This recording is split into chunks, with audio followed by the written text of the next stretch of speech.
Hey readers, so today we're going to read Upstairs Mouse, Downstairs Mole, chapters 2 and 3.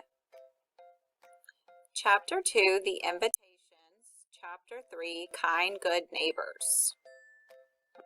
As we read, we will pay attention to the illustrations and the text to help us describe the characters, the setting, and the major events. And we will also keep track of who is speaking at different points in the text. Chapter 2, The Invitations. Mouse found an invitation in her mailbox. It was from her neighbor Mole. Dear Mouse, if you are not too busy, please come join me for lunch to celebrate our new garden. Your neighbor Downstairs Mole. Around noon, there came a tap, tap, tap at Mole's door. Glad you could make it, said Mole. Please come in. So I'm noticing that when Mole is speaking, it says said Mole. That helps us know who is speaking. And they have quotation marks around what Mole said. Glad you could make it, said Mole. Please come in. Mouse had picked dandelions for the occasion. For you, she said, until our flowers come up. Mouse looked around the room. My, but you keep a nice tidy hole, she squeaked. Oh, so I'm noticing that Mouse is speaking because it says she squeaked. My, but you keep a nice tidy hole, she squeaked. Thank you, said Mole. It was a bit damp inside Mole's hole. Mouse shivered.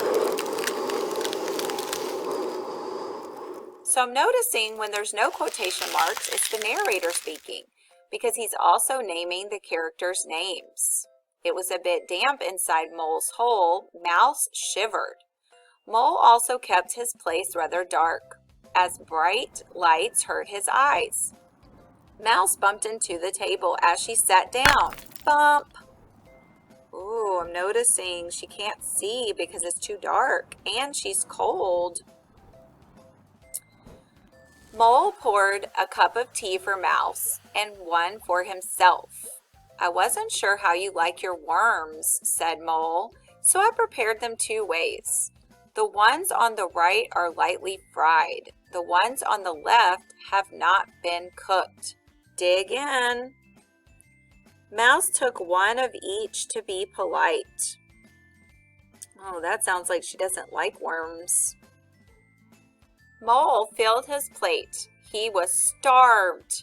Mole crunched. Mole slurped. Mouse poked the worms on her plate. Wormed. Mouse's stomach began to wiggle and squirm. The one on the right looked greenish-gray. Mouse's face turned a greenish-gray. Oh, it sounds like she's feeling sick. Probably from thinking about eating worms. The damp air made her sneeze. Achoo! Goodness, Mouse, said Mole. You do not look well. I don't feel so good, moaned Mouse. Please excuse me, Mole, but I think I had better go upstairs and lie down. She bumped into the door on her way out. Bump. So readers, there's a problem in the story right now. Turn and tell your buddy what is the problem.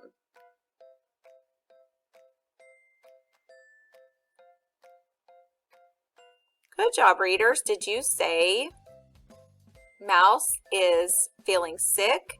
She's cold. She can't see inside Mole's hole, so she had to leave and go back upstairs. That evening, Mole found an invitation in his mailbox. Dear Mole, I am feeling much better. Please join me for dinner at 6 o'clock to continue our garden celebration. Your neighbor Upstairs Mouse. At 6 o'clock, there came a tap, tap, tap at Mouse's door. Right on time, said Mouse. Please come in. You are looking much better, said Mole. Thank you, said Mouse. The evening sun poured through the windows in Mouse's house. Mole covered his eyes. He walked smack into a wall. Smack! Uh-oh, readers. Now it sounds like it's too bright for Mole. He can't see. Mole bumped into the table as he sat down.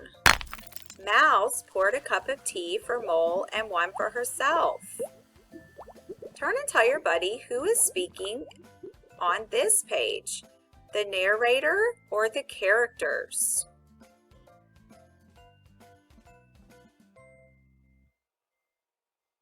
Good job, readers. Did you say the narrator?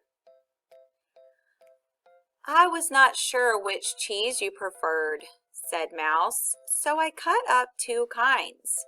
The one on the left is cheddar and the one on the right is Limburger. Help yourself.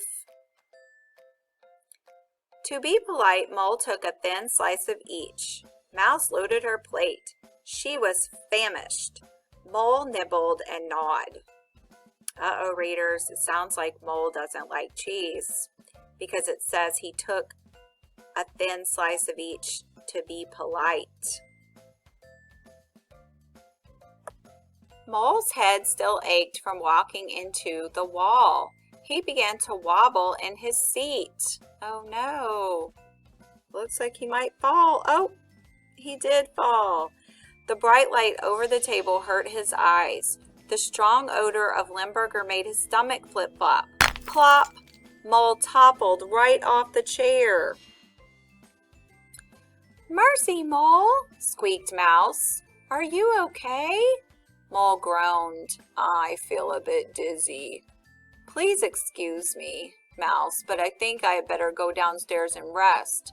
He bumped into the door on his way out. Bump!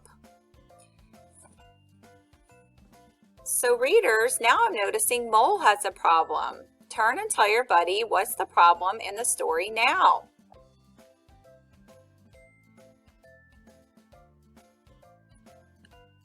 Good job, readers. Did you say Mole is feeling sick and dizzy? He couldn't see in Mouse's house. He didn't like the cheese and he has to leave and go back downstairs to his hole and get some rest. Chapter 3, Kind Good Neighbors. Mole woke up the next morning feeling refreshed. He looked around his tidy hole. How nicely dark and damp it was. Nothing like Mouse's house, which was warm and bright. Suddenly, Mole pictured Mouse shivering. He remembered Mouse sneezing, Mouse bumping into the table, and Mouse smacking into the door. Why, Mouse had not even touched the worms on her plate. Goodness, cried Mole, how selfish of me. He buttoned his jacket and rushed out the door. Mouse washed the dishes in the sink. Rays of sunshine streamed into the kitchen. How bright and cheery things looked. Not at all like Mole's dark hole. Suddenly, Mouse pictured Mole covering his eyes.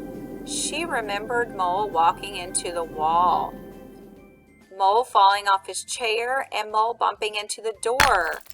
Why, Mole had not even nibbled the cheese on his plate. Mercy me, squeaked Mouse. What a thoughtless neighbor I've been. She zipped her coat and raced out the door. Mouse tied a bow on her box and hurried downstairs. Mole finished wrapping his package. He went upstairs to call on Mouse. They bumped into each other outside. Oh, looks like they both have a gift for each other. Why, hello, said Mouse to Mole. Hello, said Mole to Mouse. This is for you, said Mole. I hope you don't think me a thoughtless neighbor. Mouse opened the present. There were 2 candles inside the box. Bring them when you visit, said Mole, and my hole will be less dark and damp. Thank you very much, said Mouse. You are a kind neighbor, Mole. Mouse handed Mole her box. I hope I haven't been too selfish a neighbor. Mole unwrapped the package. Inside was a pair of sunglasses. Wear them when you visit, said Mouse, and my house will not seem so bright. Thank you very much, said Mole. You are a good neighbor, Mouse. Together they strolled into the town for dessert. Mouse had a cheesecake. As for Mole, a bowl of worms lightly fried. Okay, readers, so let's talk about the important events in chapters 2 and 3. So we know that they both had a problem when they went to each other's house to visit. Turn and tell your buddy what was Mouse's problem when she visited Mole.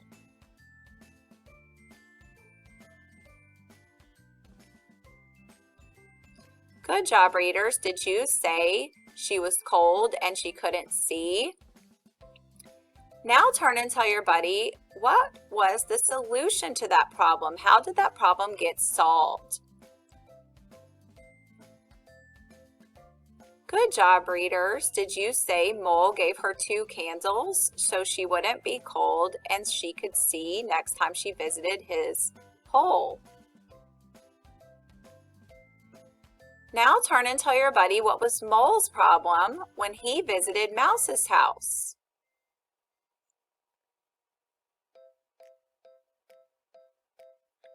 Good job, readers. Did you say it was too bright, he couldn't see, and he bumped into things and fell off of the chair? Now turn and tell your buddy what was the solution to that problem. Good job, readers. Did you say Mouse gave Mole some sunglasses so next time he visited it wouldn't seem so bright? What do you think the lesson in this chapter was?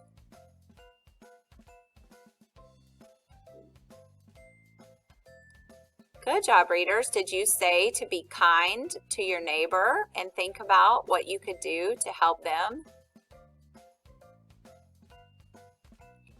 So remember, readers, today and every day as you read chapter books, you can keep track of who is speaking, who is telling the story, the narrator or the characters, and you can describe the characters, the setting, and the major events using the illustrations and the text.